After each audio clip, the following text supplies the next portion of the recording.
Bienvenidos a la tercera conferencia del Congreso hacia la Excelencia Educativa.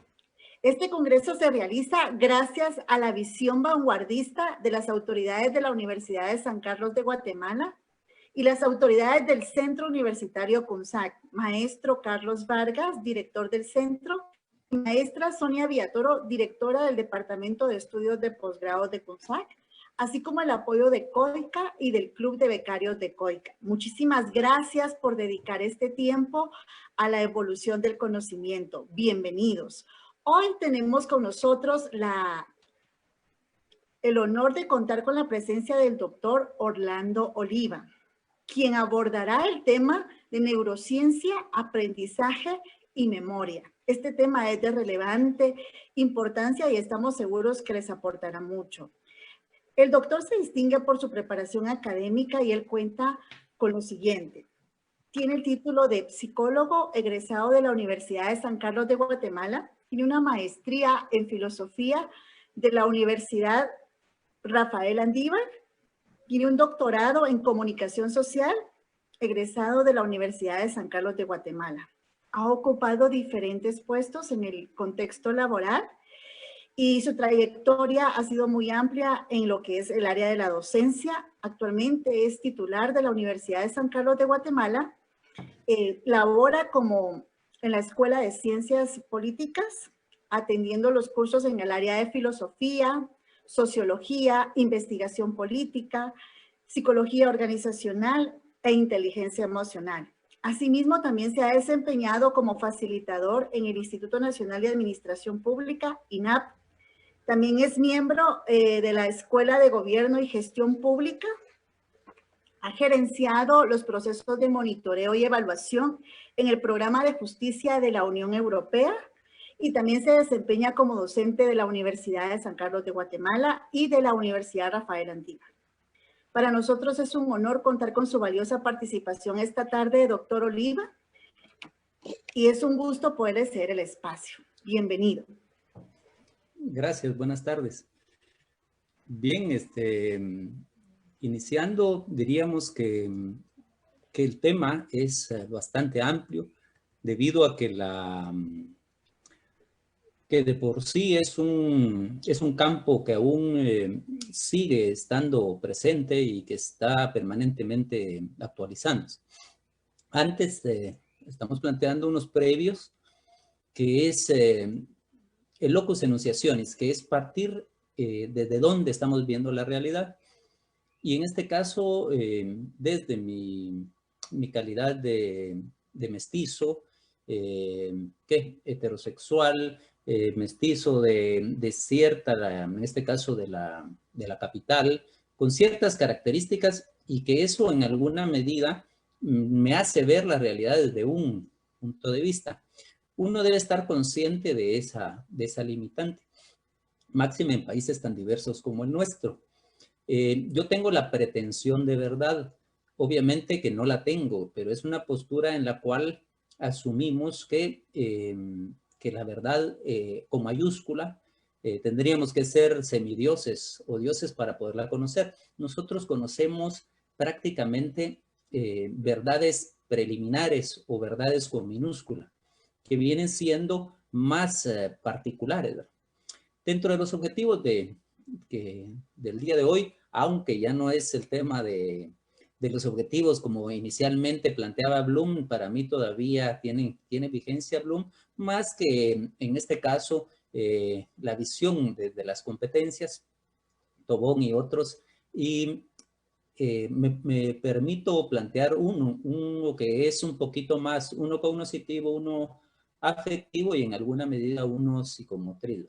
En este caso es facilitar el acercamiento a las neurociencias y aprendizajes, pues como decíamos es un acercamiento ya que es un tema bastante amplio, valorar las posibilidades y límites de estas disciplinas y las mismas, ya que es un ejercicio multi e interdisciplinario, también, por supuesto, fomentar acciones de transformación en el pensamiento crítico y, por ende, ante nuestras necesidades y recordando, por supuesto, que la universidad como universidad del Estado, que en este caso nos lo recuerda el artículo 82, en el cual también tenemos que tener ese enfoque en resolver, y si no resolver, por lo menos plantear estrategias para mejorar, en este caso, responder a las necesidades que tenemos como país, y por ende, en este caso, es parte de esta misma obligación que tenemos como sancarlistas. Entraríamos a plantear que, primero, ¿cuál es nuestro estilo de aprendizaje? O sea, el compañero o las compañeras que están observándonos, nos tendríamos que estar preguntando si a estas alturas, con el tiempo que llevamos, que de 16, etcétera, años que llevamos, algunos un poquito más, un poquito menos, de estudio formal, de educación formal, debemos estar conociendo nuestro estilo de aprendizaje, ¿no? Y este es un elemento que debemos estar conscientes todos y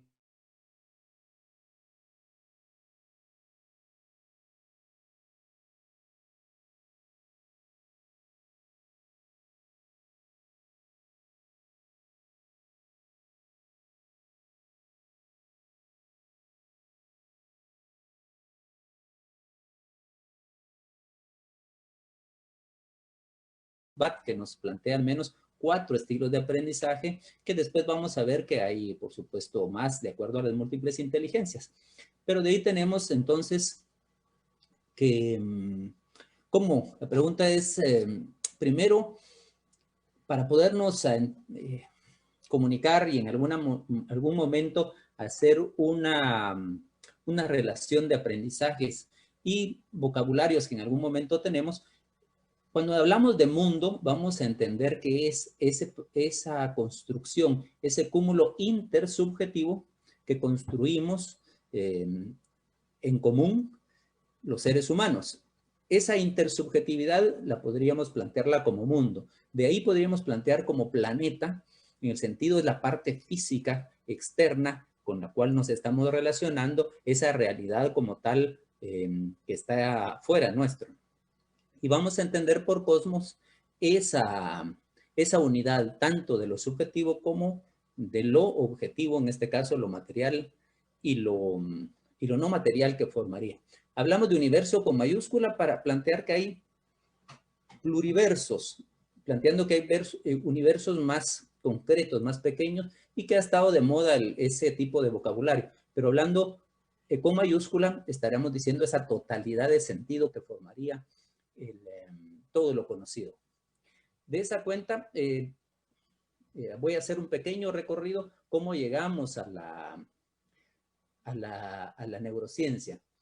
En alguna medida, tuve la oportunidad, y la mayoría de los que hemos sido docentes, en el sentido de que estudiamos un profesorado de educación media cuando todavía se daba, llevamos los cursos de psicobiología. Y el curso de psicobiología nos acercaba a ver lo que posteriormente podríamos llamar de las bases biológicas de la conducta. Y esto nos servía tanto para entender un poquito el aprendizaje, cómo se iba dando, en los que, como estábamos hablando, nos formamos como profesores. Posteriormente, tuve la oportunidad de trabajar en un colegio en el cual estaba... era el colegio chino guatemalteco, y casualmente un estudiante al que atendía yo en algunos momentos de apoyo, me planteaba la madre que se iba a ir a Francia y que por lo tanto había allá que me iba a traer un método de cómo enseñar a leer a los niños a los 2 años. Y después la señora ya no volvió. Después, buscando información sobre ello, practicando, por supuesto, uno con sus propios hijos. Estamos hablando ya más de 27 años. Y encontramos que la edad correcta para enseñar a leer es al año 8 meses. Con esto rompemos un paradigma que siempre nos estuvieron planteando en la educación, que era el de Piaget, que planteaba que había un estadio o una edad para poder presentar ciertos aprendizajes y que eso iba acorde a grados de maduración que se daban por edades. Con esto demostramos que no era cierto, ya que pudimos en este caso, aunque inicialmente con un método global, un método analítico, primero, después uno silábico, hasta llegar al método global experimentando, que en este caso nuestro hijo pudiera aprender a los 3 años, a los 4 ya estaba en primero primaria, y por supuesto esta estimulación intelectual demostraba que se puede hacer esa estimulación cerebral, intelectual, pero que eso en alguna medida no garantizaba, por supuesto, el aprendizaje para escribir, que eso implicaría una psicomotricidad, ciertas destrezas de maduración, etcétera, que ahí sí se necesitaba un poquito más de práctica. Pero decíamos entonces que se rompe en esa parte. Esa inquietud nos lleva posteriormente, siempre desde la psicología, en mi tesis de grado, de temas en alguna medida ligados, como es el pensamiento de un zurdo, si es como la teoría nos decía que se presentaba un alto nivel de abstracción, y en ese sentido esa fue la tesis, y por lo tanto en alguna medida también nos involucramos en el tema de conocer un poquito más de ese órgano tan especial que es el cerebro.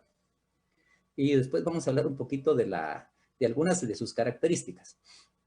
Vamos a ver, antes de eso también, y de acuerdo a lo que hablaron los compañeros anteriores, algunas ideas que me reaccionaron es que recordarnos que primero que el Piotr Kropotkin nos recordaba que más que ser el ser humano en la competencia entre las especies, vamos a encontrar que las especies son cooperativas. Y muchas especies, y eso es lo interesante, que a veces es intraespecies e interespecies. O sea, algunas especies cuando están en peligro se ayudan entre ellas. Y eso es incluso, como estamos diciendo, una a otra.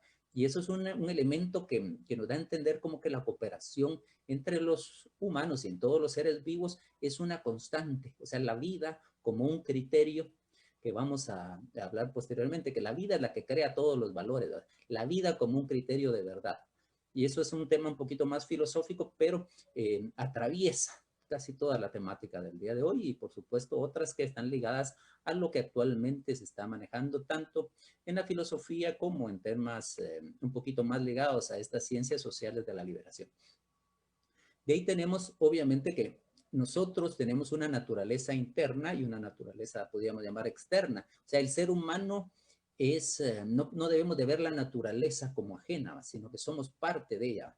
Y ese pensamiento es algo de que también se le debe a los pueblos originarios en la historia y que lamentablemente desde nuestra visión occidental y la misma universidad, desde esta visión un poco colonial, ha repetido ciertamente un pensamiento que no corresponde en parte a nuestra misma realidad. Este es otro de los elementos que vamos en alguna medida ir hablando, porque básicamente nosotros en Guatemala específicamente investigamos muy poco y máxime de este tema que implica ciertos recursos y que por lo regular nosotros en este campo decimos somos más usuarios más que productores de conocimiento.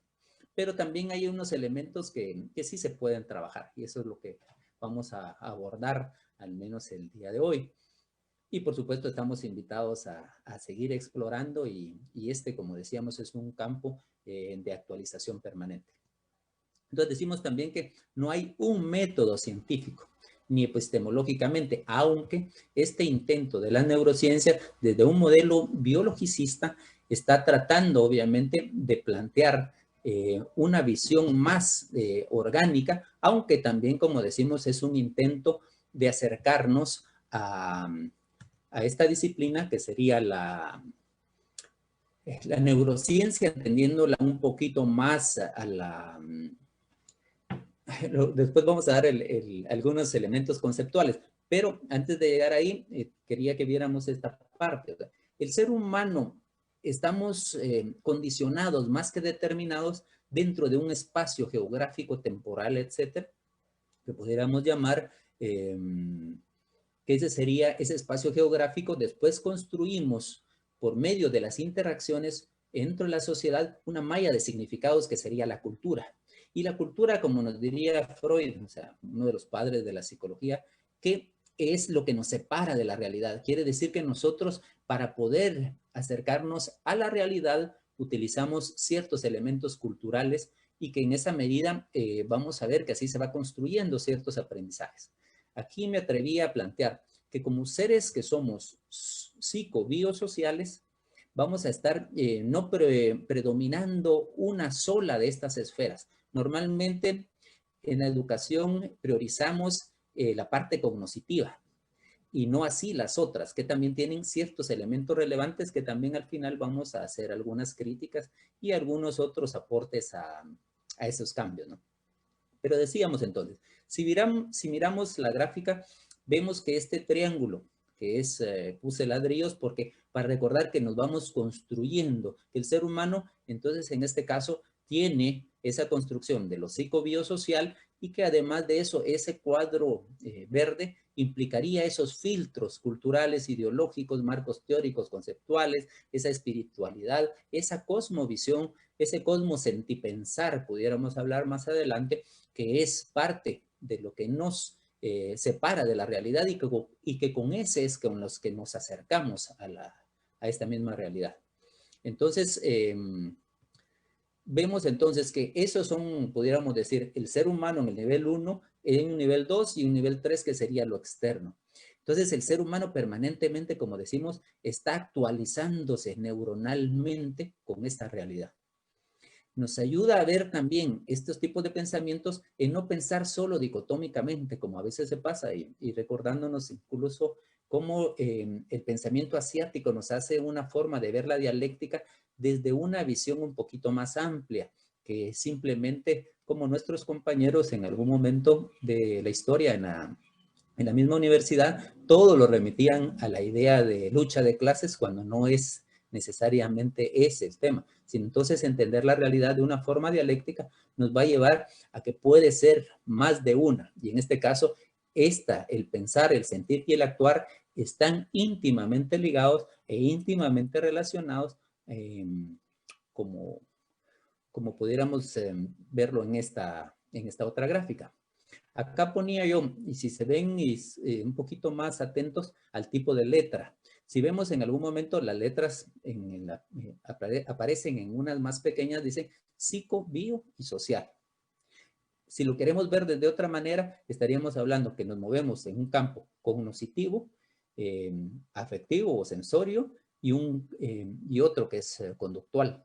Otra forma de podríamos verlo es que estamos cognitivos, afectivos y en este caso motriz o psicomotrizmente, o pensar, sentir y actuar. Es la misma lógica que se maneja, aunque como estábamos viendo, desde los dominios del aprendizaje es otro de los enfoques que pudiéramos estar tomando. Esto nos sirve porque recordar que, como les estábamos volviendo a plantear, este enfoque desde la neurociencia está un poquito más enfocado hacia el sistema nervioso, pero vamos a ver parte también de estos mismos otros elementos, cómo se van construyendo, ¿verdad? Entonces tenemos obviamente que cuando a nosotros como estudiantes nos tocó ver cerebros y demás, estábamos planteando que se estudiaba todavía cuando planteamos hace un tiempo la neurona de forma aislada. Y entonces estos estudios de las neuronas individuales nos teníamos que aprender ciertos elementos, pero también recordábamos que hay un dicho que es bastante famoso, que a la muerte de Einstein decían que él solo incluso nosotros utilizamos un 10% de nuestro cerebro y que esa era una de las diferencias con él en cuanto él utilizaba más, en este caso decían que él utilizaba el 100%, cosa que como se ha demostrado actualmente no es así. Los autores que se les ocurrió plantear la idea de ese 10% se basaban básicamente en que planteamos que existe un 10% que son las neuronas como las hemos conocido y el resto, estamos hablando aproximadamente ese 80 o 90%, son glías, otro tipo de célula que es neuroglía o neuroglias, que son las que apoyan, son las que contribuyen al proceso de la sinapsis y el proceso que va relacionando propiamente la neurona, que es la que hace un trabajo, y en la otra, por supuesto, otro, ¿no? Entonces, prácticamente siempre estamos utilizando el 100%. Entonces, se rompe el mito de que las personas solo utilizaban una fracción de nuestro cerebro. Entonces, eso, por supuesto, Ramón y Cajal fue uno de los que entró al tema y es uno de los precursores, por supuesto. También estaríamos hablando de el estudio, las tomografías nos han demostrado, y por supuesto los electrocardiogramas, que nos fueron acercando al conocimiento de este inacabado mundo que es un cerebro, ¿no? Pero después se plantea que el error fue haberlo trabajado a nivel individual cuando se debió haber trabajado como redes. O sea, como las redes, porque por supuesto era un trabajo más complejo estar trabajando las formas en que cómo se relacionaban las partes del cerebro que en algún momento se estimulaban con unos electrodos, y por medio de esos electrodos veían que producía ciertas respuestas, evocaba ciertos recuerdos en las personas, o en algunos casos cuando habían tenido algún accidente, por ejemplo, la parte que nos tocó en este caso estudiar, como gente que por epilepsia se les debió por necesidad separar los dos hemisferios, y veían ciertas características psicológicas, en este caso que manifestaban las personas. Y así se fueron especializando también el conocimiento, y por ende cómo, lo que posteriormente vamos a volver a repetir, cómo esta plasticidad neuronal, incluso en algunas personas que se les hacía operaciones en las cuales o se quitaba o parcialmente lóbulos, etcétera, del cerebro, con lo cual el cerebro debía adaptarse a estos nuevos cambios, y encontraron, por supuesto, conocimientos y elementos bastante interesantes, que al principio las personas tenían ciertas pérdidas de ciertas habilidades, y en algunos casos la lograban recuperar y en algunos otros casos no. Pero básicamente da pie para muchas investigaciones, ha dado a veces la traumatología ligada al estudio del cerebro. De ahí tenemos, por ejemplo, casos muy interesantes, muy importantes, ya hablando un poquito menos de la parte física, pero como Luis Alberto Machado, que no era el poeta, pero sí, Luis Alberto planteaba, fue ministro de Estado de Desarrollo de la Inteligencia Humana en Venezuela. Él, tuvimos la oportunidad de conocerlo en Guatemala, y planteaba cómo fue ese proyecto que intentaron hacer un ministerio de la inteligencia, lo cual es un fenómeno bastante interesante de cómo la política puede generar ciertos cambios. Esto fue con apoyo de Harvard, y que en alguna medida Harvard Venezuela hicieron un proyecto en el cual también se utilizó las mismas técnicas de Edward de Bono, que vamos a ver un poquito más adelante, que también se hace una caja de herramientas para poder potencializar la inteligencia como tal, entendiendo que la inteligencia es un recurso, y que por supuesto que solo que es un recurso que es modificable, y eso es un tema bastante interesante, que se rompe la idea de que realmente la inteligencia es estática, ¿no? Y por supuesto que es un tema con el que nosotros permanentemente como docentes estamos en contacto de esto, ¿no? De ahí hay un tema también bastante interesante, como Lee Kuan Yew, primer ministro en Singapur, también él invierte una cantidad de recursos principalmente al desarrollo de las habilidades intelectuales. Y esa es una parte bastante interesante, cómo logra hacer que Singapur sea en las pruebas PISA, sea el número 1, cuando se da cuenta él que invirtiendo en la gente. Por supuesto, tuvo su rechazo por la cantidad que se tuvo que invertir en la educación. No es gasto, sino es inversión, y los resultados, por supuesto, se van cosechando, no en el momento, pero sí es parte del proyecto que debe ser de Estado. Lamentablemente nosotros no tenemos esto, y muchos de nuestros recursos intelectuales con niños y niñas se va perdiendo. Otro momento muy importante es cuando se encuentran las neuronas espejo. Y esto desde la Universidad de Parma, con varios Isolati y su equipo, etcétera, encuentran unas neuronas especializadas en la empatía. en ver que el ser humano, aunque al principio primero fue en monos, en este caso macacos, que fue por el azar que descubren, estaban buscando otra cosa, pero tenían con electrodos puestos en estos primates y casualmente se le cae una nuez a uno y llega un conserje sin saber el motivo de lo que estaba pasando, agarra la nuez, la rompe y se la come. Y automáticamente todos los que estaban viendo, todos los, en este caso los macacos, prenden el aprendizaje y aprendieron por medio de ver, en este caso ver al otro. Y entonces esa empatía es una de las formas en que el ser humano también nos damos cuenta que se aprende por ser empáticos. Entonces estas neuronas espejo nos ayudan y se han dado cuenta, por supuesto con investigaciones posteriores, que por ejemplo un niño desde las primeras edades solo con la vista puede expresarse. Posteriormente han habido experimentos como el niño aún no ha desarrollado el lenguaje fonético, se puede llegar a aprender lenguaje a señas, y con lo cual es un tema bastante interesante. Y entonces un niño puede indicar que tiene hambre u otras necesidades si se las están, si se puede llegar a establecer un lenguaje de señas. Por supuesto que ya hemos visto que ese ejemplo en los primates, en algunos chimpancés y demás, gorilas, etcétera, que es un poquito más frecuente ese tipo de aprendizaje. Por supuesto, el humano después de aprender, puede llegar a aprender y por supuesto va llegando a aprender el idioma materno.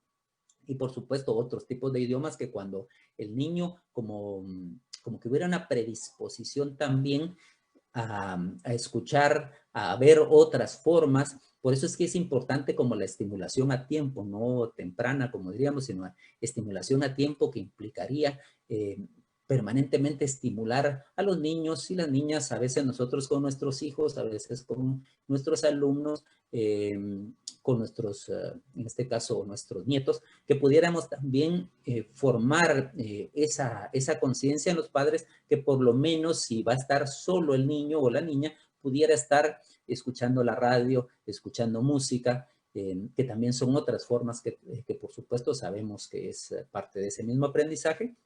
Y en la medida que tengamos un mejor órgano más adecuado para el aprendizaje y por ende más enriquecimiento intelectual, ¿verdad? Y ahí tenemos entonces, acercándonos un poquito ya a lo conceptual, diríamos que una forma más, hay varios intentos de definirla y en alguna medida a mí me gusta una forma la más simple que sería en este caso la ciencia del cerebro. No necesariamente la neurociencia ha estado al servicio de la educación, que es el tema que nos ocupa, sino que en otros momentos también ha sido, y desgraciadamente, utilizado para otros fines, ¿no? Conocer parte de cómo es nuestra naturaleza intelectiva, conductual, con el que accionamos en el medio, ha sido también principalmente un objetivo para las guerras, etc. Entonces, desgraciadamente, desde el tiempo en toda Latinoamérica, la guerra psicológica fue uno de los factores, también hacernos que actuáramos más instintivos y menos racionales, ha sido parte de las formas en que es más fácil manipular a las personas, ¿no? Entonces es un tema que lamentablemente no nos da tiempo extendernos en él. Entonces diríamos que hay varias formas de establecerlo, pero básicamente estamos diciendo que ese estudio de este órgano principalmente ha sido desde múltiples disciplinas y ha formado otras disciplinas, subdisciplinas diríamos básicamente, ¿no? De ahí tenemos entonces que, voy a avanzar por tiempo, algunos datos de nuestro cerebro, que sabemos que en promedio estamos hablando de 1.300 a 1.500 gramos, estamos aproximadamente llegando a entre 2 libras y media, casi 3 libras de esta masa gelatinosa que le llamamos cerebro. Es interesante ver que los hombres y las mujeres en un determinado momento tenemos, aunque fuéramos de la misma altura, de las mismas características prácticamente antropométricas, en el cerebro el hombre es mayor el cerebro que la mujer. Desgraciadamente, esta diferencia ha servido para una desigualdad. Y eso es parte que también en algunas etnias se ha medido antropométricamente también las circunferencias cerebrales y demás, y se ha creído erróneamente desde el pasado, cuando no se tenían los medios para comprenderlo, plantear una forma del racismo que, como en este caso vemos, para que se pueda dar esa discriminación tienen que haber ciertos elementos de poder. Para eso sirvió la antropología, en este caso física, y en algunos otros momentos también la sociología llegó a justificar cómo unas etnias o unas sociedades eran inferiores a otras. Y de igual manera, cómo lo masculino era superior a lo femenino, ¿no? Entonces, desgraciadamente, estas diferencias han hecho que se puedan crear estas desigualdades, aunque sabemos que la eficiencia no tiene que ver con el tamaño. Entonces, vamos a ver incluso que algunas otras especies de mamíferos han debido evolutivamente que disminuir ciertas por el peso, y se ha tenido que ver, como por ejemplo los murciélagos, para ser más livianos y poder volar, etcétera, han necesitado ser más especializados, y no necesariamente como estamos hablando del volumen. Entonces, también pudiéramos indicar que aproximadamente tenemos un poquito menos de 80,000 millones de neuronas. Hay momentos desde el desarrollo de los niños y niñas, ¿verdad?, que en el cual van creciendo, y en algunos momentos, antes de los 5 años, donde hay un elevado número de neuronas, y lamentablemente a veces, como no hay una necesidad de hacer nuevas conexiones, también existe un proceso que se llama poda. Y en esta poda neuronal es que el cerebro va a optimizar a lo que necesita y va a disminuir en alguna medida otras. Posteriormente va a volver a adecuarse. Por eso es que estamos hablando de los 0 a 5 años, es unos momentos de los más importantes, pero después hay otro momento antes de los 10 a 12 años, donde también hay otro momento muy importante para poder estimular realmente al cerebro. Posteriormente también decimos que toda la vida se sigue aprendiendo, pero hay momentos, como decimos, que pueden ser un poquito más especiales. Pero el ser humano tiene esta capacidad tan importante y tan interesante, que es lo que se llama la plasticidad neuronal, que da a entender cómo se va adecuando a ciertos aprendizajes. Y, por ejemplo, habrán visto nuestros, en este caso, las personas que nos están viendo, que en algunos semáforos o en algunas esquinas, en algunos espacios, vemos que hay personas que están haciendo malabares, y hay jóvenes que tienen mucha destreza. Pero básicamente nosotros, al principio nos asombramos, pero si estuviéramos creando la necesidad y el cerebro sabe que existe esa necesidad y que estamos nosotros practicando y practicando y practicando, el cerebro se va adecuando a esa necesidad y va creando más conexiones ligadas a ese aprendizaje, y tarde o temprano nosotros también podemos llegar a hacerlo, ¿sí? Entonces vamos a ver que ese es un elemento bastante importante para el aprendizaje. Prácticamente nosotros podemos aprender casi cualquier cosa, ¿no?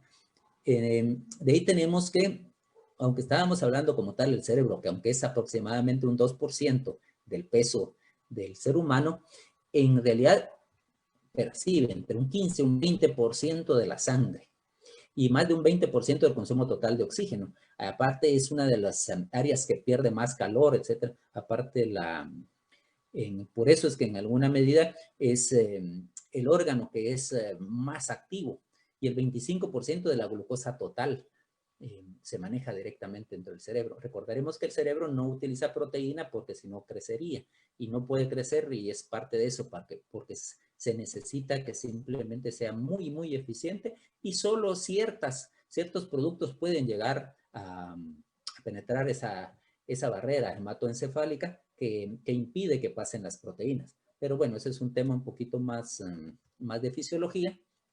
Pero básicamente tenemos, aquí estamos hablando de los clásicos ejemplos, cuando nosotros veíamos cómo se manejaba, se estudiaba esa célula inicialmente la neurona de forma aislada. Ahí hay una pequeña gráfica cómo se está produciendo la sinapsis, que es esa comunicación, pudiéramos hablar, con que es bioquímica, eléctrica, química, etcétera, que es parte de esa producción, en este caso sináptica, que hay neurotransmisores que se van manejando a ese nivel.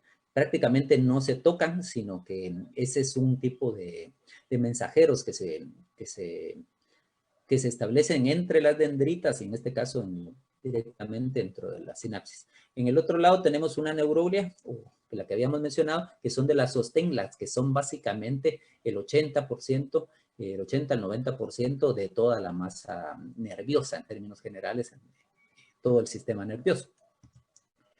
De ahí tenemos entonces, como decíamos, los humanos han ido desarrollando básicamente una corteza, que es la parte obviamente la parte más externa, donde la mayoría de nuestras funciones se van manejando a la racionalidad.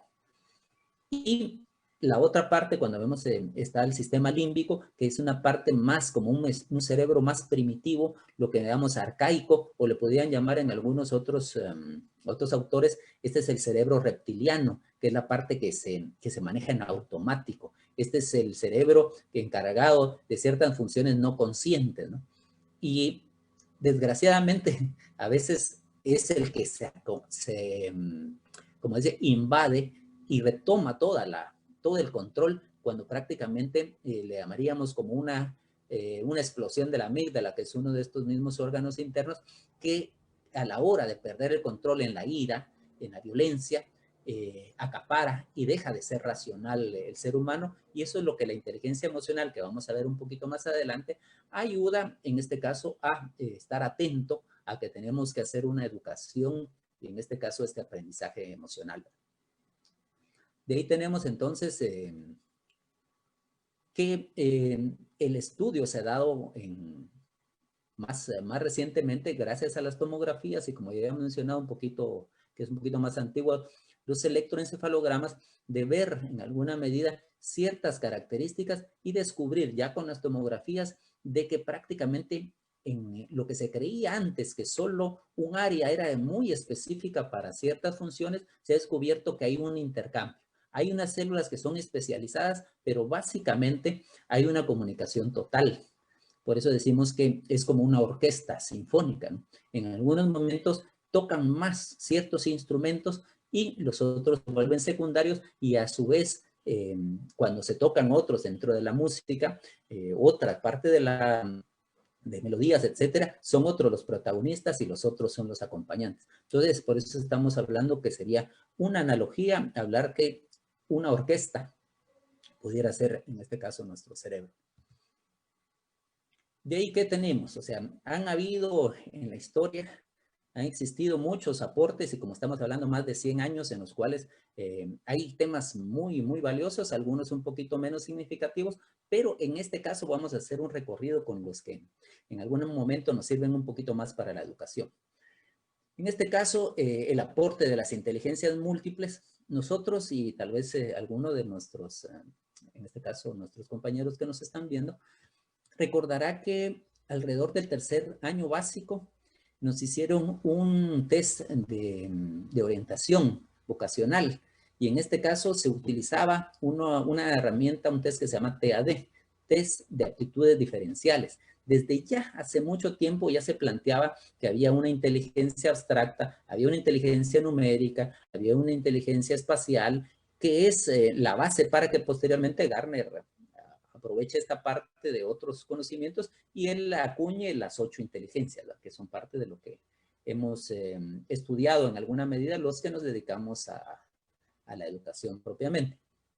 Entonces diríamos, Garner habla de que hay una inteligencia musical, hay una corporal sinestésica, hay una interpersonal, hay una lingüístico-verbal, hay una lógico-matemática, hay una naturalista, hay una intrapersonal, y la visual espacial, que es más ligada en cierta forma a cierto aprendizaje que los humanos en términos generales en Occidente se ha priorizado, como estábamos hablando, más al ver, y posteriormente al final vamos a hablar cómo esa crítica al ver como tal, a la racionalidad del ver, es muy occidental, no así los otros pueblos que han tenido otras formas de entenderlo y por supuesto de potencializar ciertas inteligencias. Y por último, por supuesto, la inteligencia musical que implica una decodificación de nuevos, en este caso, otro lenguaje.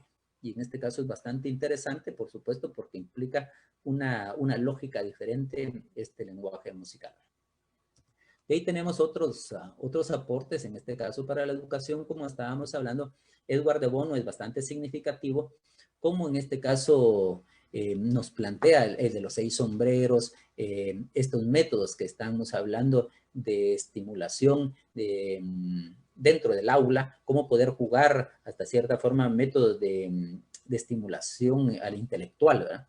De ahí tenemos, por ejemplo, a Feuerstein, que es el programa de enriquecimiento intelectual, que es muy famoso. Él logra, por medio de estimulación, y principalmente él es uno de los que descubre cómo la necesidad hace que los seres humanos promuevan, es lo que estábamos mencionando anteriormente, se promuevan unas nuevas conexiones neuronales y en este caso que logró desde el proyecto Roma y otros que se intentaron hacer también en España, en Italia, niños con síndrome de Down, lograr llevarlos a un nivel universitario. Hay varios videos por si ustedes quieren investigar sobre el tema. O sea, por medio de la estimulación se puede llegar a esos niveles. Y de hecho hay en algunas películas que habrán visto ustedes, donde algunas personas con síndrome Down están viéndolo ustedes que es una posibilidad, se autodefinen ellos, que simplemente su condición no les hace ni bueno ni malo, sino que fue una condición que es que puede ser en este caso como cualquier otra persona con los niveles, salvo que algunos problemas que tenía uno que conocimos, una persona que conocimos con síndrome Down, que el problema como la lengua es un poquito más ancha, solamente esa era la única diferencia que nosotros encontrábamos, de ahí un lenguaje muy coherente y demás. Entonces esto demuestra con Feuerstein que este programa de enriquecimiento intelectual es una demostración de cómo la inteligencia es modificable y que puede ser incrementable. Y lamentablemente, bueno, Guatemala sí tuvo un tiempo que estuvo becando el Ministerio de Educación a personas que lamentablemente no lo distribuyeron, sino que lo privatizaron, esta inversión que se les dio y no retribuyeron. Hay algunas personas que yo conozco que han lucrado con esto, pero es parte de los problemas que tenemos a veces como la misma universidad, etcétera, donde a veces se invierten recursos en personal que no lo devuelve a la institución, ¿verdad? Hay otro tema muy interesante de los aportes, por ejemplo, en Neuronet, que hizo Nancy Rowe, que demuestra algo que nosotros en la educación ya sabíamos, pero no teníamos hasta cierta forma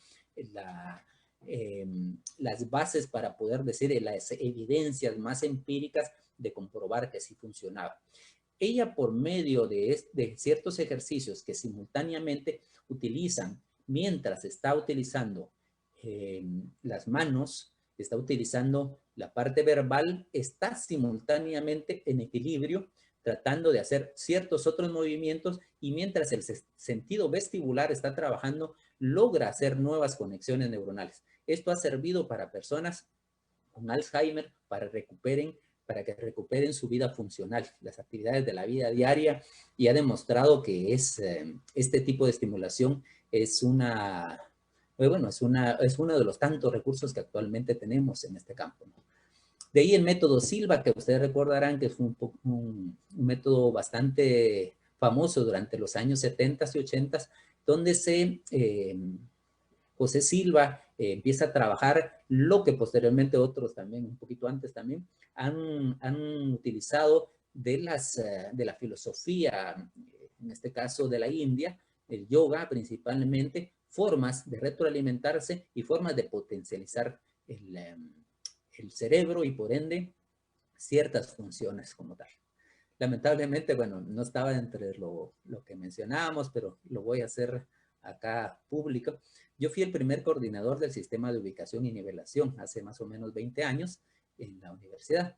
y pretendíamos que el programa académico preparatorio llegara a ser formas de estimulación para ver estas deficiencias que se habían tenido en el nivel diversificado, pudiéramos suplirlas y establecer unas nuevas condiciones y, por supuesto, potencializar el aprendizaje de los estudiantes que no hubieran en este caso, en el sistema de ubicación y nivelación, no hubieran logrado cumplir con los requisitos mínimos que pedía la universidad. Lamentablemente, como sabemos, a veces en las instituciones ciertos intereses prevalecen sobre otros, ¿no? No pudimos continuar y se pierde esa parte, ¿no? También intentamos hacer que antes que se hicieran las guarderías de los trabajadores, que es un tema bastante importante, también nosotros planteábamos que se pudiera hacer como un tipo de escuela para niños superdotados, que hubiera sido un tema bastante interesante, pero como decimos, los recursos no siempre son los que, las prioridades no siempre son las mismas, pero bueno, ese es otro tema. De ahí tenemos cómo el ser humano, ya volviendo, tiene ciertas respuestas instintivas. Hay algunos autores que quieren negar la parte de instintiva, pero sabemos que básicamente ante un peligro, el ser humano, hay unos seres humanos que se dan por escapar, otros dan por luchar, otros dan por esconderse o incluso el desmayo.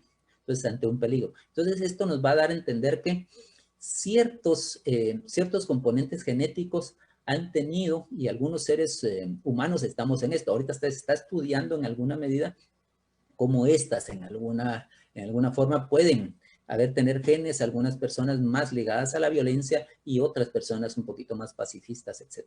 Entonces es un tema que como dijimos, aún no se puede concluir directamente, pero al parecer sí hay seres humanos que tenemos unos componentes genéticos diferentes a esta línea que va a dar ciertos instintos. Pero uno de los elementos que sí se ha demostrado que todas las culturas tenemos y es parte de nuestra característica como animales, en este caso, como nos hemos dicho, algunos dicen como que más que un animal, Ernst Cassirer, más que un animal racional, somos un animal simbólico, y esa es la parte como el lenguaje simbólico es parte de nuestra naturaleza. En cambio, en este caso, Ekman, desde hacía tiempo, del 79, ya veía cómo ciertas emociones, obviamente nosotros, por medio de nuestros rostros, las expresamos. Y se dio cuenta que eran transculturales, quiere decir que prácticamente todas las culturas en el mundo plantean estas características, haciendo pruebas con respecto a dibujos como el que les voy a presentar adelante, donde ciertas caritas podían establecer si las personas se están riendo, qué emoción es la que es predominante, ¿verdad? Y de esta decimos que estas son las emociones básicas, ¿verdad? Aunque él agregó un poquito más, él creía que la vergüenza y el amor que se establecen un poquito posteriormente son otras de nuestras características, y algunos autores plantean que básicamente son solo 4: la alegría, la ira, la sorpresa y el miedo, ¿verdad? Que son parte de las 4, en algunos plantean 6 y en este caso tenemos 8. Pero básicamente hemos visto que en casi todas las sociedades se manejan similares. De ahí tenemos otro elemento muy importante, es como Daniel Goleman, con sus famosos estudios sobre la inteligencia emocional, da cuenta que el ser humano, en este caso, la inteligencia emocional es muy necesaria y por supuesto en el aprendizaje. Y aunque él toma la idea y obviamente a veces pasa en el conocimiento, no reconoce el trabajo previo que hizo Klaus Steiner, que es Steiner, en este caso él hablaba de esa educación emocional, y él fue un alumno del que hice la tesis en la tesis doctoral, que es Eric Berne, que él habla del análisis transaccional, que plantea, en este caso Steiner, cómo es importante educar emocionalmente. Él habla de la economía de las caricias, él hace muchos estudios como los niños, las caricias emocionales, el reconocimiento es uno de los elementos que nos humaniza. y que nos hace crecer prácticamente como tal. El no tener la caricia emocional, en este caso el reconocimiento, es un daño permanente que se le hace a las personas. Y a veces, y por supuesto estamos diciendo, es reparable, pero a veces es muy tardado y muy costoso reparar los daños que se hacen, ¿no? Han habido casos, obviamente, de las personas que han sido privadas de ese contacto emocional, de ese reconocimiento, de ese cariño, y vamos a encontrar que prácticamente pudiéramos formar psicópatas, ¿verdad? De esa cuenta, lamentablemente tenemos gente así en nuestros países, ¿verdad? En toda Latinoamérica, ¿no? Y bueno, en Estados Unidos no digamos. O sea, prácticamente a nivel mundial encontramos que las personas que han sido privadas del afecto es uno de los temas muy importantes y que nosotros como educadores tenemos que estar atentos a ello, ¿no? De ahí decíamos, bueno, también Steiner, además de la educación emocional que él planteaba, el análisis de los guiones que a veces repetimos, que eso es parte también del trabajo con su maestro Eric Verne. Nosotros permanentemente estamos manejando ciertos juegos emocionales y es importante descubrirlos en el aula. Después vamos a hablar del triángulo dramático que muchas veces jugamos en alguna medida en cuanto jugamos a veces el papel de víctimas, en otros momentos jugamos el papel de salvadores y en otro de perseguidores. O sea, como en un momento determinado vamos jugando eso y es importante evidenciarlos para poder estar atentos a ellos, ¿no? Y tanto, como decimos, tanto a nivel primario, básico y por supuesto en la misma universidad. De ahí tenemos otros aportes, por supuesto, los estudios de control mental, que como estábamos mencionando, cómo se retoma del yoga, y Occidente lo empaqueta en alguna medida y lo que podríamos llamar en algunos otros momentos, cuando se hace a las poblaciones, en este caso colonias, desde un pensamiento colonial, se retoma, se llama extractivismo epistemológico, ¿verdad? Cómo se roba el conocimiento a veces de las culturas. Y en este caso decimos cómo se retoman estos elementos de control mental, y uno de los casos que tuve la oportunidad de conocer también es el de Georgi Lozanov, que él fue un búlgaro que trabajó mucho tiempo con atletas de alto nivel, principalmente haciendo retroalimentación y ver cómo las mismas personas, en este caso, tenían un mayor, la visualización, las formas de respiración, estas partes de control. De esa cuenta, tal vez ustedes habrán visto o oído que hay algunos que se llaman esa misma idea del superaprendizaje ligado a natural learning y otras formas de poder aprender estando uno relajado o estando meditando. Se puede, le visualizan y le ponen audios y la gente puede llegar en un momento de una forma más fácil a aprender. Por supuesto, Schultz habla también de esta misma, él hablaba de la retroalimentación y de igual manera la sofrología que implicaba con Caicedo, ¿verdad?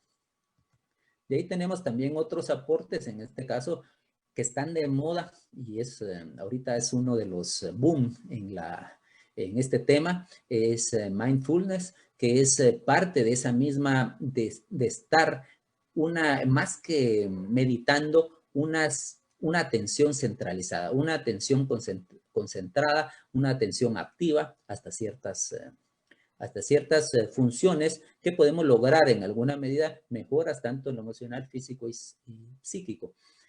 Hay una sobrevaloración y en algunos casos va a depender de las características en este caso, del ejercicio que se haga para poderse llegar a tener. O sea, yo en alguna medida he practicado algunas, pero no puedo dar fe completamente de ciertos niveles que en alguna medida se plantean, ¿verdad?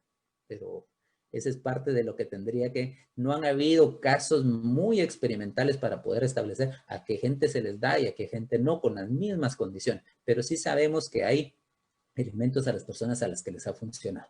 Y recordando, por supuesto, que el 80% de las enfermedades de los seres humanos son psicosomáticas e intervenir en lo psíquico puede...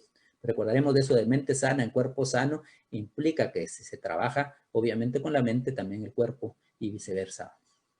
De ahí tenemos, como estábamos mencionando, algunos de los elementos en los cuales es común, o al menos es más fácil de evidenciarlo, ¿verdad? Hay muchos, unos gratis y hay otros muy caros que se manejan en diversos espacios, incluyendo, por supuesto, aquí, si ustedes en la red, hay varios que son gratuitos, ¿verdad? De ahí tenemos, ¿qué aprendizajes tenemos de ello?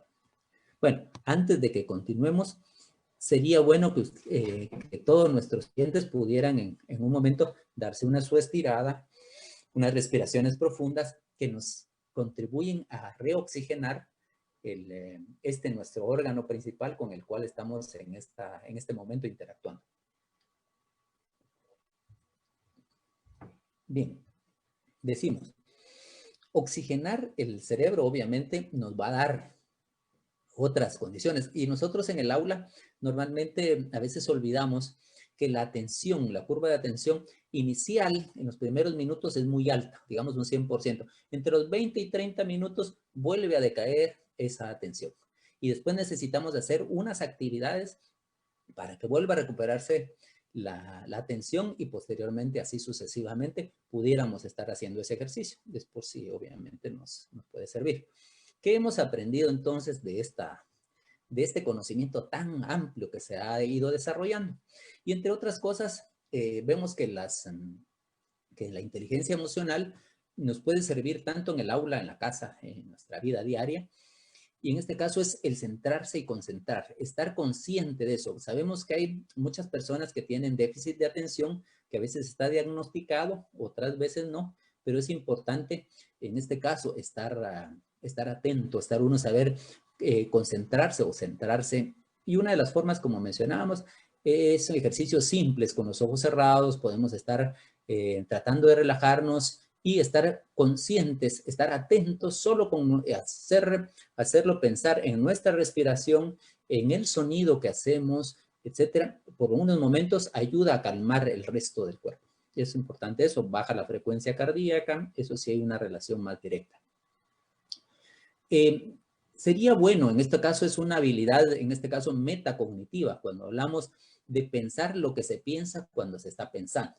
O sea, metacognitivo implica que es más allá de lo cognitivo básico. O sea, eso nosotros también lo utilizamos en clase para decir, el estudiante tiene que estar consciente cuando estudia que está estudiando. O sea, como un momento también en la investigación, cuando hacemos investigación, que el estudiante o la estudiante pudiera verse a sí mismo investigando. O sea, separarse y poder lograr ver ese nivel es importante. También, de igual manera, es estar consciente de qué sentimos cuando se siente y cuando se siente que se siente. Otro elemento que nos puede ayudar en este tema es estar conscientes del aquí y el ahora. A veces estamos, cuando llegamos al aula, nuestra mente, pues decimos nosotros, está en otro lugar. Entonces, estar presente es importante para eso. Con los ejercicios que podemos hacer y que se han utilizado en diversos espacios educativos, es que, por ejemplo, se le dice al niño, o sea, mira, ahorita cuando entres, o sea, todos tus problemas déjalos en la entrada, puede ser en un ladrillo, en un bloque imaginario, los cierras y ahí los vas a guardar. Y antes de irnos, en vez de que se los vuelva a llevar, hacemos algunos otros tipos de ejercicios para poder entre todos, de forma comunitaria, dar oportunidades de respuestas, que a su vez estamos haciendo un ejercicio de empatía entre todos. Y de forma anónima se plantea los problemas. Entonces el docente facilita esa misma estrategia, que la gente aprenda a contar, que la gente aprenda también a participar. Ahí se ve la empatía y entre otras habilidades. También, obviamente, como decíamos, estar conscientes nosotros cuál es nuestro estilo de aprendizaje. Si somos más conceptuales, si necesitamos estar haciendo, si tenemos en un momento que estar dibujando, si tenemos que hacer, en este caso, como decíamos, estos mapas conceptuales que son bien importantes, otros estamos más centrados en lo abstracto. Y así hay varios, y algunos, y lo que se ha priorizado casi siempre es esa educación bancaria que diríamos ligada a la memoria. Nosotros como docentes podemos estimular ciertas inteligencias, y en este caso, como estamos hablando, si nosotros acostumbramos al estudiante de acuerdo a nuestras preguntas, que son básicamente a quién fue, cuándo fue o dónde fue, estamos haciendo que la persona se centre en estar pensando en datos. En cambio, si planteamos el cómo fue o el por qué fue, ya son preguntas más profundas. Es un aprendizaje mucho más profundo, un aprendizaje de mejor nivel que es lo que necesitamos. Y también podemos empezar lo prospectivo. ¿Qué pasaría si? ¿Cómo pudiera ser también hasta en el futuro? Pensemos escenarios, ¿cómo pudiera ser esto? Si siguen una tendencia acá, o sea, esos tipos de pensamiento en la universidad nos son bastante importantes para encontrar nuevas propuestas. Y es también importante que los estudiantes puedan en un determinado momento también plantear nuevas preguntas. ¿Qué preguntas nos podemos hacer? Incluso lluvia de preguntas que a veces pueden ser fantasiosas y demás, pero también nos hacen contribuir a pensamiento paralelo, pensamiento de formas más creativas que son necesarias, por supuesto, no solo como profesionales, sino que también para la utilidad que nosotros queremos, que es encontrar respuestas más óptimas para las necesidades del país. De ahí tenemos, bueno, la gente debe gerenciar sus metas, sus recursos, por supuesto, saber postergar el deseo es uno de los ejercicios que se ha hecho durante mucho tiempo, la persistencia, cuando un niño sabe esperarse, un premio se le va a dar si logra esperar, y a los que no lo logran en un momento se dan cuenta que a veces es un indicador de éxito profesional muchas veces. También tenemos esa parte que, como estábamos mencionando, es importante, ya lo habíamos planteado, analizar los guiones de vida, como también estábamos mencionando, ¿verdad? Otro de los, ser atento y estar positivo ante los contratiempos. Esto los estoicos, que como recordaremos, fue una corriente filosófica que se origina en Grecia y que se va a desarrollar también en la Roma. Vamos a ver cómo se plantea, tal vez alguno de los oyentes recordará o habrá visto al doctor Spock en Viaje a las Estrellas, un tipo de persona que se ligaba a muy racional, una persona que está sin sentimientos. O sea, no se trata de llegar a eso, pero es importante como ejercicio en algunos momentos poder separar y hasta cierta forma ser uno más consciente. Nosotros entre la psicología y entre las tantas terapias que hablamos de centrada en el individuo, que son más racional emotivas, vamos a encontrar también que la gente aprenda a no ahogarse en un vaso de agua, o sea, darle la dimensión correcta que pueda tener un cierto problema. Saber tomar distancia del problema, como estábamos diciendo, separarnos y vernos teniendo ese problema y que por ende en alguna medida nos ayuda a ver desde afuera, y en este caso es más fácil a veces encontrar soluciones. Ese airaos pero no pequéis, ¿verdad? Lo toma Pablo de esa misma, de su formación filosófica como tal de los estoicos, ¿verdad? El ser empático también es uno de los temas que podemos y debemos desarrollarlo. Ejercicios cómo se puede sentir los otros es importante, máxime en nuestros espacios que tenemos tanto en Oriente como en la capital, que tenemos unas características de formación bastante violenta en nuestras sociedades como tal, ¿verdad? Entonces es importante ese ejercicio de ponerse en los pies de los otros, que por supuesto implica antes hacerse uno, quitarse los zapatos o dar a entender que llegar a ver sin llegar, sin los prejuicios que normalmente tenemos para poder tratar de entender a las otras personas. Leer las emociones, como ya habíamos hablado, que es otro de los elementos. El teatro, los socio y psicodramas son buenos ejercicios para que la gente se vaya acostumbrando también a manejar emociones sin necesidad de estarlas sintiendo completamente y poderse separar de ellas. Y es importante que, como decíamos, eso es del aprendizaje emocional y en este caso de esa misma inteligencia emocional, saberlas gestionar. De igual manera, gestionar los conflictos. La vida misma es conflictiva, ¿no? Y en este caso siempre vamos a tener en algún momento conflictos. Es importante que desde la escuela, lamentablemente nosotros, bueno, los que vamos a ser profesores, profesor de profesores, o sea, en este caso que estamos facilitando, facilitador de facilitadores, estamos fomentando también que este docente esté atento inicialmente a ser mediador en la gestión de los conflictos para que posteriormente los mismos estudiantes vayan asumiendo ese papel y posteriormente se lo vayan rotando para que todos en alguna medida se puedan acostumbrar a ser unas sociedades más en paz, que podamos gestionar de mejor manera nuestros conflictos como tales, ¿verdad?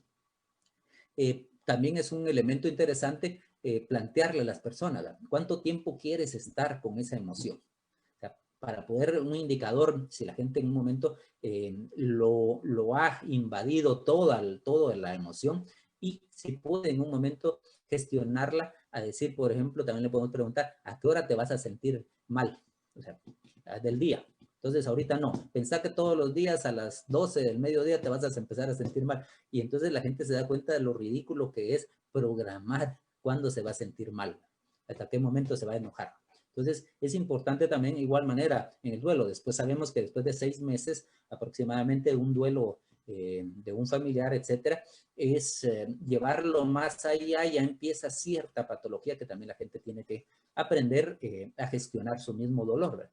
Esto de los MARCs, que es métodos alternativos de resolución de conflictos, no es el MARCs con X, ¿verdad? Pero sí es uno de los elementos que también se tienen que estábamos planteando que se deben de gestionar y se deben de enseñar en las aulas, tanto a nivel primario o diversificado y por supuesto en la universidad, ¿verdad?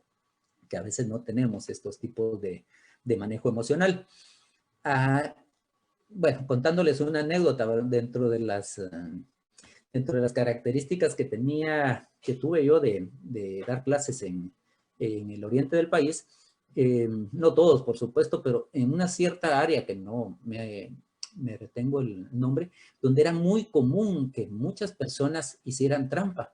Y cuando a veces uno los evidenciaba con un chivo, con un acordeón de respuestas, lo que normalmente nosotros pasaríamos por una vergüenza o sentirnos incómodos, pasaba que muchos estudiantes cuando los cachábamos con esto, se enojaban, o sea,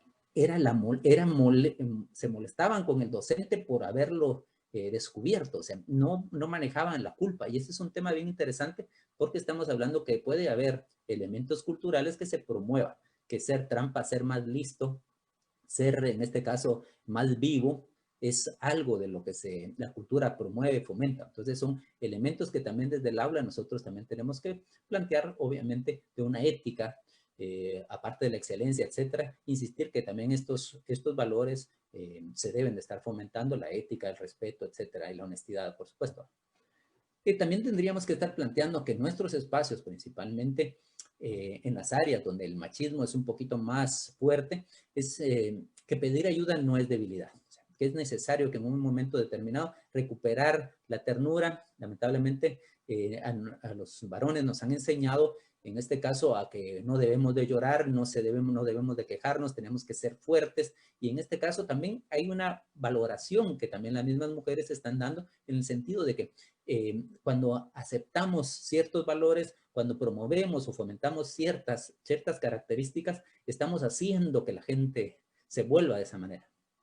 Hay unos casos bien interesantes como, por ejemplo, en Colombia, donde un tiempo se intentó que las mismas mujeres decidieron que ya era demasiada la violencia y en vez de ser una manifestación, diríamos, de calzones caídos, fue lo opuesto. O sea, las mujeres regularon no tener relaciones sexuales mientras se estuvieran matando más personas.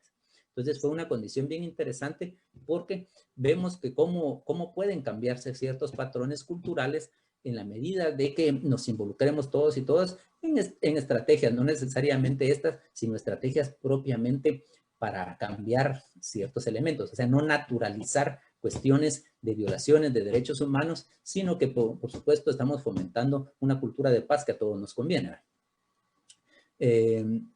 Por ejemplo, cuando ya pudiéramos estar en un espacio que estas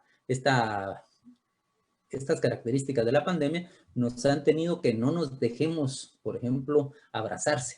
Y eso, reaprender a abrazarse entre hombres, es un tema que ha costado y que es un parte interesante porque da en un momento determinado un mejor trato que yo he visto, por ejemplo, en algunos lugares en el Pacífico, hablarle al otro como primo, ya solamente con el discurso de reconocerlo como primo, ya le da una condición de familiaridad que no necesariamente ver al otro como un enemigo. Lamentablemente esta enfermedad nos está viendo en alguna medida como enemigos. Es importante también, como decimos, denunciar el bullying, los abusos en la clase. Esta parte es importante. Decíamos, el semáforo de las emociones, gestionar las emociones, cómo me siento hoy, si hoy estoy en rojo, si hoy estoy en amarillo, estoy en verde, o sea, el tipo de a veces que uno a veces no logra reconocer. Hay unas estrategias que en la psicología utilizamos, que es que los niños en un momento puedan dibujar por medio de colores, que cada color se le asigne un sentimiento, es importante, o una emoción para que pueda expresarse. A veces las personas no logran expresarse, pero es importante que logren expresarse por estos medios, ¿no? Reaprender, como dijimos, la respiración, el prana yoga, que es la parte del yoga que estudia, prácticamente la respiración que nosotros hemos desaprendido, lamentablemente, a respirar. Pero vamos a ver que las respiraciones pueden ser un elemento muy importante para recuperar la calma, para recuperar el control, ver los problemas, ver las soluciones de una forma más fácil.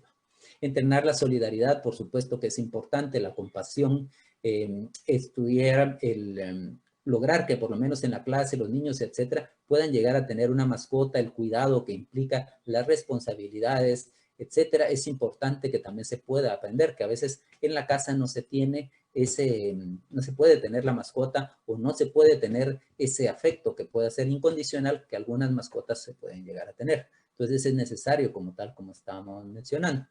La educación física al inicio, los que están trabajando con niveles medios, etcétera, es importante que se haga la educación física entre lo posible al inicio de la clase, no hasta el final, ni como una de segunda o de tercera, sino que se ha descubierto de parte de esto de la misma neurociencia, que en la medida que la gente llegue más oxigenada, es importante. Pero además de eso, vieran la importancia que tiene la educación física, por ejemplo, en planificar el tiro, un tiro parabólico que va a dar la pelota, puede ser esa parte para amarrarlo con física, para amarrarlo con matemáticas, el tiempo que implica con lo musical, o sea, la educación física es uno de los temas muy importantes, de igual manera todas las artes, ¿no? Para hacer una educación un poquito más integral.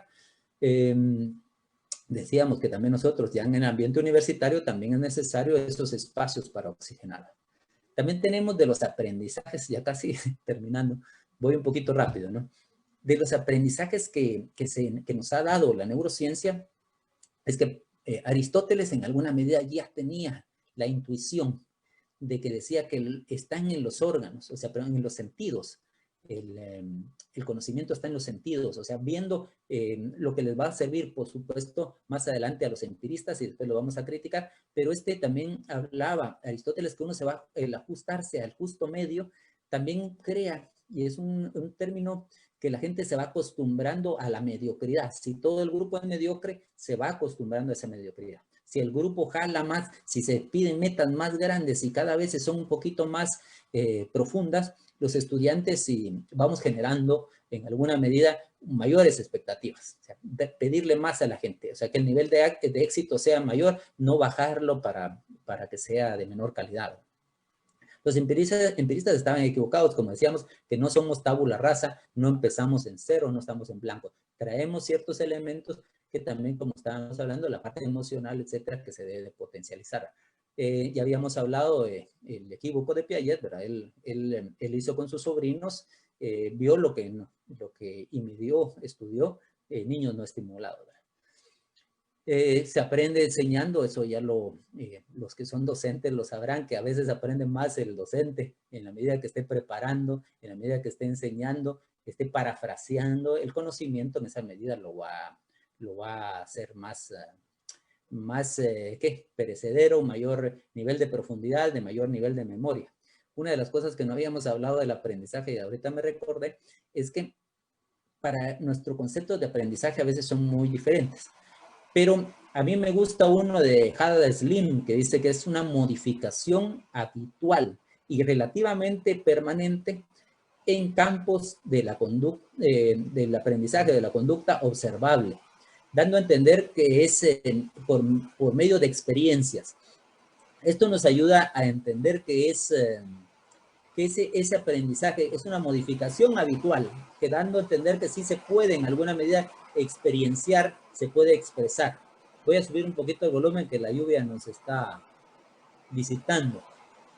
Se aprende enseñando, decíamos, pero también es importante, hay la segunda tesis sobre Feuerbach que hace Marx, que habla que hay que educar al educador. En este sentido es importante no solo el proceso de centrarse en el estudiante, sino también centrarse en el educador. En la medida que más pueda dar, hay que involucrar para que más pueda dar en este caso. Y en este caso, un educador que se salga del modelo bancario, obviamente es más, va a promover espacios de reflexión de mayor nivel. También hemos aprendido que hay una economía psíquica. A esto nos referimos que normalmente los prejuicios que tenemos es más fácil meter las experiencias en una sola carpeta, en una sola caja, y pensar que todas las personas de ciertas características son iguales. Esto nos llevaría a plantear que todas las personas que afrodescendientes son así. Y eso ya nos lleva a un prejuicio. Culturas diferentes en otros países que son multiculturales han promovido que los espacios grupales de trabajo sean interétnicos. Esto nos ayuda a quitar prejuicios en la medida de que uno creía que el otro era así. Pero cuando lo ve tan parecido a uno, tan igual, se rompen esos. Y es importante no fomentar el prejuicio de cómo es el otro, ¿verdad? Sino en la medida de estarnos conociendo. La violencia también es una pereza porque implica un camino más fácil que el de conocer al otro, el de reflexionar, del dialogar y pasar directamente al acto. Esa es una forma de pereza, por lo que estamos diciendo. Se quiere ahorrar la energía y en este caso, en vez de estarla invirtiendo en tratar de conocer al otro y demás, se buscan a veces caminos aparentemente más fáciles, pero desgraciadamente son en nuestras sociedades, obviamente salen caros, ¿no? También hemos aprendido que Hobbes estaba equivocado. No hay un estado de naturaleza, como se planteaba que el hombre es el lobo del hombre, también es un grave error. Hemos entendido que los humanos somos sociales por naturaleza, que no hay un individuo sin comunidad. Eso ya lo repetía Marx, a pesar de que no les guste el tema a algunos. Marx ya decía, no puede haber un individuo sin comunidad. Los liberales insisten en plantear que el individuo es solo y demás. O sea, no. Si alguien duda de que somos comunitarios, véase el ombligo primero. Venimos de otro ser humano. Nuestro lenguaje es comunitario. Somos eminentemente animales sociales. Y en este caso, tenemos que estar más conscientes y sobre todo valorar esta parte, ¿no? El gusto, decíamos, la corteza solo racionaliza lo elegido por el gusto. Normalmente, compañeros y compañeras habrán visto que en algún momento se cree que la gente toma las decisiones racionalmente, pero hemos descubierto que ya son emocionales. O sea, el sistema límbico, el previo, ha tomado la decisión y a veces la razón es la que lo lleva a justificar. Por ejemplo, llegamos a comprar un producto. Por X razón, nosotros creemos que solo lo estamos viendo, pero este producto nosotros ya estamos trabajando no conscientemente los colores, las formas, una infinidad de información y después simplemente el final es, creemos que es la razón la que lo elige. De igual manera, pensamos que nosotros no estamos conscientes mientras vamos en la calle, estamos atentos a una cantidad de información que no está siendo codificada en la conciencia, pero nosotros estamos atentos de las personas, de los posibles peligros, de los ruidos, y en este sentido, como estamos diciendo, el cerebro está trabajando completamente, aunque creamos que no. Entonces es otro de los conocimientos que se han obviamente reafirmado lo que se sabía en alguna medida intuitivamente, pero ahora ya hay datos obviamente que lo demuestran.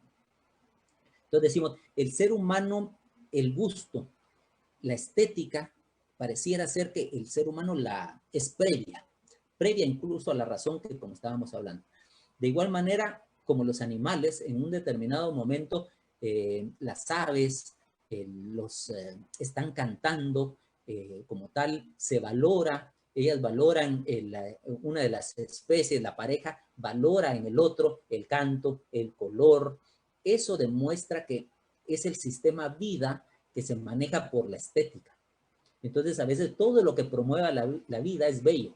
Nosotros hemos aprendido, desgraciadamente, de una forma muy, muy empírica, si se quiere, de no valorar creer que es muy racional, pero es el sistema vida en el que tenemos que estar conscientes y que, por supuesto, como decimos, es parte de nuestra misma naturaleza apreciarla como tal. Otra de las cosas que se ha aprendido es que la necesidad crea la especificidad, que era lo que estábamos hablando hace un momento. Ya casi terminando, diríamos que es importante la ética de las urgencias. O sea, hay cosas en las cuales no podemos pasar por alto, ¿verdad? Como seres humanos no podemos estar viendo al otro sufriendo y no hacer nada. Esa es una interpelación que ya nos decía Levinas, o sea, ante el otro.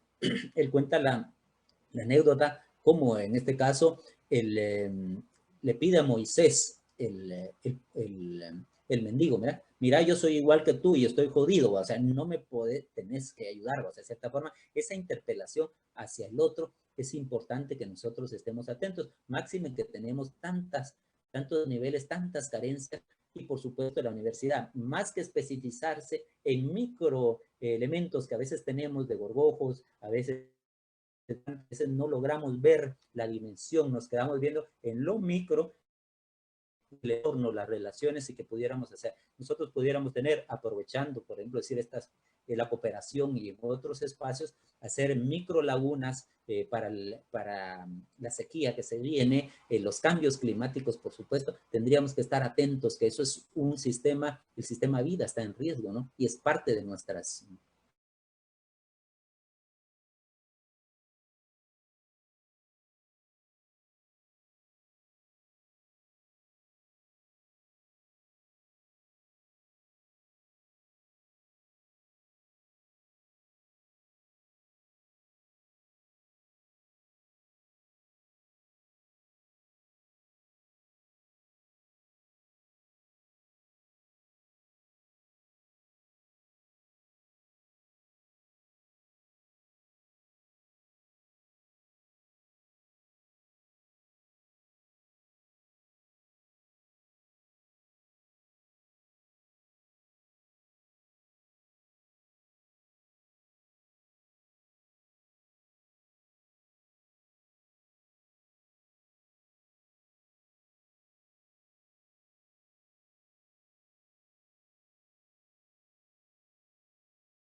Bueno, creo que hemos prácticamente una gráfica me faltó, pero con eso podemos concluir básicamente, se nos fue la energía eléctrica.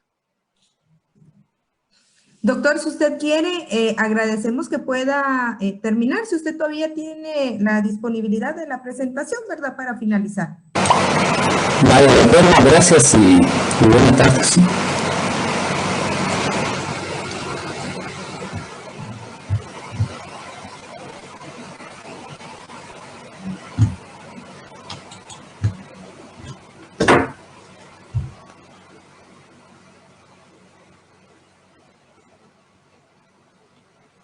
Doctor Oliva, muchísimas gracias por su valioso soporte. No sé si usted desea terminar la última diapositiva. Pues no, yo creo que ya se interrumpió la señal, pero si ustedes lo deciden, no sé si aún pudiera, solo es una o dos, ¿verdad? Todavía estamos transmitiendo, doctor, así que adelante, por favor, muchas gracias. Bueno, perdón, entonces, lamentablemente la señal sí nos... el fluido eléctrico, yo pensé que en alguna medida me estaban indicando que ya había terminado la actividad. Hay un principio que a veces saliéndonos de esta misma descolonización que tenemos, que hemos aprendido y que se aprende de los otros pueblos, es en Guatemala existe un término llamado huachalal, que es mi hermano, pero más que un hermano es entenderlo como mi otro yo, O sea, cómo el otro, en alguna medida, me va contribuyendo a ser lo que yo soy. Y en este sentido, estamos diciendo, no existe un yo sin un nosotros. O sea, cómo los seres humanos somos, en este sentido, somos producto también de nuestra misma colectividad, de nuestra misma comunidad, y es un tema que creo que se debe de fomentar en el aula, ¿no? También, por supuesto, existe un principio bastante profundo también de los pueblos bantú en África y que se concreta en el término Ubuntu, que significa yo no soy si tú no eres, o sea, yo soy porque tú eres. O sea, en ese sentido el Ubuntu implica somos una misma comunidad y somos un mismo ser, y en esa misma línea es la que nos deberíamos de entender. El sentipensar que plantean los pueblos originarios prácticamente en toda Latinoamérica es importante retomarlo también nosotros, ¿no? Ya que implica estar atentos que no solo la razón, no solo la corteza, no solo la parte de lo cognoscitivo es lo que tenemos que estar planteando, sino que también es el corazón. Y en este caso es una forma de decir simbólicamente que el corazón, por decir el sentir, ese sentipensar. Y esta es una de las frases que recuperamos, que la estuvimos haciendo ya en el 2001, antes de que sabiendo que se iba a terminar nuestro papel en el trabajo en el sistema de ubicación y nivelación, empezamos a mandar los correos, el ir y aprender con todos y de todos. Y esta es parte con la que cumpliríamos, ¿no? Como las mismas comunidades de aprendizaje, el aprendizaje es colectivo, y en esta misma línea es la que nos pudiéramos identificar. Ahí estaríamos. Gracias por la atención y nos seguimos viendo.